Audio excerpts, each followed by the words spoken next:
All right, Dana, it is certainly going to feel like summer here this week. I know. In fact, we haven't seen heat like we're going to see since July of 2011.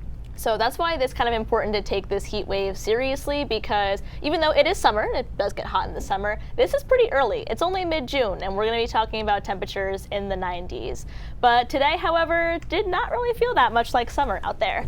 So a lot of our temperatures were only in the upper 60s, maybe some low 70s out there, because a lot of us saw a lot of cloud cover throughout the day. We got to 70 here in Portland, 68 in Wiscasset, only 65 over in Rockland, and the clouds were the answer for that. So we did start to lose some of our cloud cover in areas of New Hampshire and western Maine as we got later in the afternoon, and that's why some temperatures in western Maine got a little higher. But overall, a lot of us kind of got a dreary day to start the week. Now, I do kind of quickly want to talk about the chance of precip this week, because overall we don't have a lot to talk about, and the heat is going to be a big story. So overnight tonight, we lose a lot of that cloud cover, and then Tuesday, Wednesday, and Thursday are going to feel the same in terms of precipitation. The temperatures where things are going to get a little bit different. So because we're going to have a lot of heat and humidity, that means in the afternoon we could see some thunderstorms pop up. Overall, Tuesday, I think the best chance of that is going to be through areas of northern and western Maine. And then Wednesday, we might start out with a little bit of fog in areas of down east Maine. And then overall, Wednesday afternoon, I think we'll see the least amount of thunderstorm activity, but some are still possible popping up once again in areas of western Maine and back into New Hampshire. And then Thursday, once again, kind of once we get into the afternoon, we'll start to see some of those thunderstorms pop up in areas of northern and western Maine once again.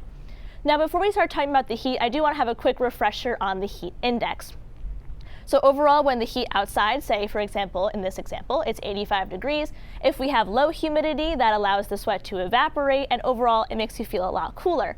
However, when the humidity is a lot higher, that doesn't really work as well, and that means it's going to feel a lot hotter than it actually is outside. And that's why when we talk about the temperature and the heat index for this week, the heat index is going to make a big difference.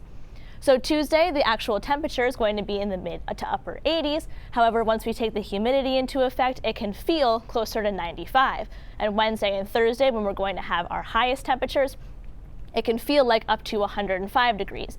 Now, this is going to be in inland areas, because along the coastline, we will kick up a sea breeze later in the afternoon. So it'll still be hot outside, but it won't be quite as hot as this. Now, because of the heat coming up this week, the National Weather Service, has issued excessive heat watches in this dark red color for areas of western Maine and back into New Hampshire. And then areas in this orange color is where we have a heat advisory in effect. So let's talk a little bit about some heat safety. Overall, you want to make sure you're hydrating, drinking plenty of water.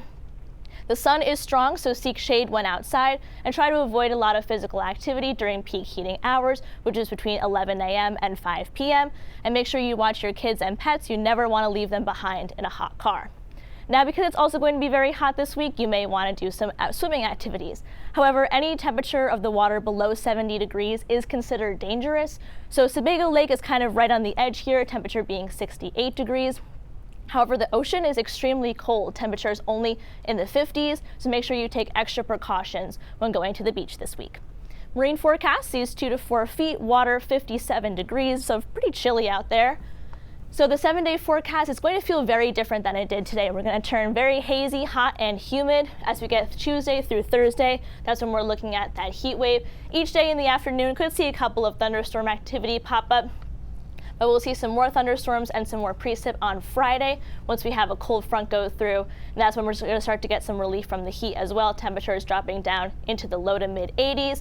And then, Zach, the weekend starts to look nice. We might see a little bit of shower activity Sunday and Monday. But even though it does get hot in the summer, we do want to take this heat wave seriously coming up. Absolutely, and that relief will be welcome. In the meantime, though, get those ACs, those fans, whatever you got. Absolutely. Ready to go. Dana, thanks so much.